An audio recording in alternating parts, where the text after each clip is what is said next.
Crossing Brooklyn Ferry. Flood tide below me. I see you face to face. Clouds of the west, sun there half an hour high. I see you also face to face. Crowds of men and women attired in the usual costumes. How curious you are to me. On the ferry boats, the hundreds and hundreds of cross returning home are more curious to me than you suppose. And you that shall cross from shore to shore years hence are more to me and more in my meditations than you might suppose. The impalpable sustenance of me from all things at all hours of the day, the simple, compact, well-joined scheme, myself disintegrated, everyone disintegrated, yet part of the scheme, the similitudes of the past and those of the future, the glories strung like beads on my smallest sights and hearings, on the walk in the street and the passage over the river, the current rushing so swiftly and swimming with me far away, the others that are to follow me, the ties between me and them, the certainty of others, the life, love, sight, hearing of others. Others will enter the gates of the ferry and cross from shore to shore. Others will watch the run of the flood tide. Others will see the shipping of Manhattan north and west, and the heights of Brooklyn to the south and east. Others will see the islands, large and small. 50 years hence, others will see them as they cross, the sun half an hour high. 100 years hence, or ever so many 100 years hence, others will see them, will enjoy the sunset, the pouring in of the flood tide, the falling back to sea of the ebb tide. It avails not time or place, distance avails not. I am with you, you men and women of a generation or ever so many generations hence. Just as you feel when you look at the river and sky, so I felt. Just as any of you is one of a living crowd, I was one of a crowd. Just as you are refreshed by the gladness of the river and the bright flow, I was refreshed. Just as you stand or lean on the rail, yet hurry with the swift current, I stood, yet was hurried. Just as you look at the numberless masts of ships and the thick-stemmed pipes of steamboats, I looked. I too many and many a time crossed the river of old, watched the 12th-month seagulls, saw them high in the air floating with motionless wings, oscillating their bodies, saw how the glistening yellow lit up parts of their bodies and left the rest in strong shadow, saw the slow wheeling circles and the gradual edging toward the south, saw the reflection of the summer sky in the water, had my eyes dazzled by the shimmering track of beams, looked at the fine centrifugal spokes of light round the shape of my head in the sunlit water, looked on the haze on the hills southward and southwestward, looked on the vapor as it flew in fleeces tinged with violet, looked toward the lower bay to notice the vessels arriving, saw their approach, saw aboard those that were near me, saw the white sails of schooners and sloops, saw the ships at anchor, the sailors at work in the rigging or out astride the spars, the round masts, the swinging motion of the hulls, the slender serpentine pennants, the large and small steamers in motion, the pilots in their pilot houses, the white wake left by the passage, the quick tremulous whirl of the wheels, the flags of all nations, the falling of them at sunset, the scalloped-edged waves in the twilight, the ladled cups, the frolicsome crests and glistening, the stretch afar growing dimmer and dimmer, the gray walls of the granite storehouses by the docks, on the river the shadowy group, the big steam tug closely flanked on each side by the barges, the hayboat, the belated lighter. On the neighboring shore, the fires from the foundry chimneys burning high and glaringly into the night, casting their flicker of black contrasted with wild red and yellow light over the tops of houses and down into the clefts of the streets.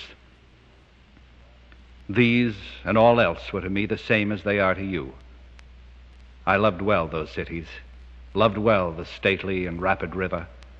The men and women I saw were all near to me, others the same, others who look back on me because I looked forward to them. The time will come, though I stop here today and tonight. What is it then between us? What is the count of the scores or hundreds of years between us? Whatever it is, it avails not. Distance avails not, and place avails not. I too lived. Brooklyn of ample hills was mine. I too walked the streets of Manhattan Island and bathed in the waters around it. I too felt the curious, abrupt questioning stirring within me. In the day among crowds of people, sometimes they came upon me. In my walks home late at night, or as I lay in my bed, they came upon me. I too had been struck from the float forever held in solution. I too had received identity by my body. That I knew was of my body. And what I should be, I knew I should be of my body. It is not upon you alone the dark patches fall. The dark threw its patches down upon me also. The best I had done seemed to me blank and suspicious. My great thoughts, as I supposed them, were they not in reality meager? Nor is it you alone who know what it is to be evil. I am he who knew what it was to be evil. I too knitted the old knot of contrariety, blabbed, blushed, resented, lied, stole, grudged, had guile, anger, lust, hot wishes I dared not speak, was wayward, vain, greedy, shallow, sly, cowardly, malignant, the wolf, the snake, the hog, not wanting in me, the cheating look, the frivolous word, the adulterous wish, not wanting, refusals, hates, postponements, meanness, laziness, none of these wanting, was one with the rest, the days and haps of the rest, was called by my nighest name by clear, loud voices of young men as they saw me approaching or passing, felt their arms on my neck as I stood, or the negligent leaning of their flesh against me as I sat, saw many I loved in the street or ferry boat or public assembly, yet never told them a word, lived the same life with the rest, the same old laughing, gnawing, sleeping, played the part that still looks back on the actor or actress, the same old role, the role that is what we make it, as great as we like, or as small as we like, or both great and small. Closer yet I approach you. What thought you have of me now, I had as much of you. I laid in my stores in advance. I considered long and seriously of you before you were born. Who was to know what should come home to me? Who knows but I am enjoying this? Who knows for all the distance but I am as good as looking at you now, for all you cannot see me? Ah, what can ever be more stately and admirable to me than mast-hemmed Manhattan, river and sunset and scallop-edged waves of flood tide, the seagulls oscillating their bodies, the hayboat in the twilight and the belated lighter? What gods can exceed these that clasp me by the hand, and with voices I love call me promptly and loudly by my nighest name as I approach? What is more subtle than this which ties me to the woman or man that looks in my face, which fuses into me now and pours my meaning into you? We understand then, do we not? What I promised without mentioning it, have you not accepted?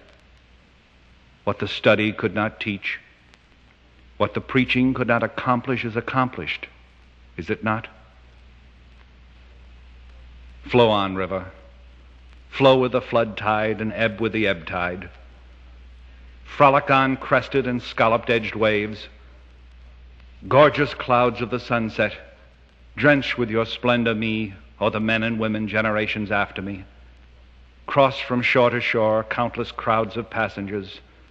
Stand up, tall masts of Mannahatta. Stand up, beautiful hills of Brooklyn.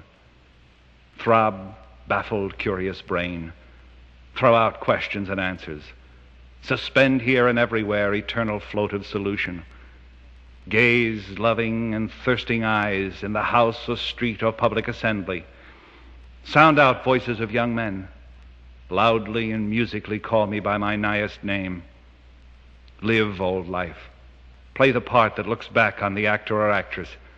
Play the old role, the role that is great or small according as one makes it. Consider, you who peruse me, whether I may not in unknown ways be looking upon you. Be firm, rail over the river, to support those who lean idly, yet haste with the hasting current. Fly on, seabirds, glide sideways or wheel in large circles high in the air.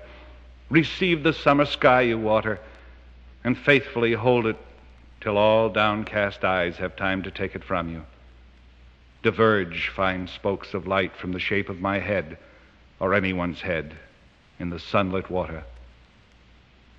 Come on, ships from the lower bay, pass up or down, white-sailed schooners, sloops, lighters, flaunt away flags of all nations, be duly lowered at sunset. Burn high your fires, foundry chimneys, cast black shadows at nightfall, cast red and yellow light over the tops of the houses. Appearances now or henceforth indicate what you are. You necessary film, continue to envelop the soul. About my body for me and your body for you be hung out divinest aromas. Thrive, cities. Bring your freight, bring your shows, ample and sufficient rivers. Expand, being than which none else is perhaps more spiritual. Keep your places, objects than which none else is more lasting. You have waited.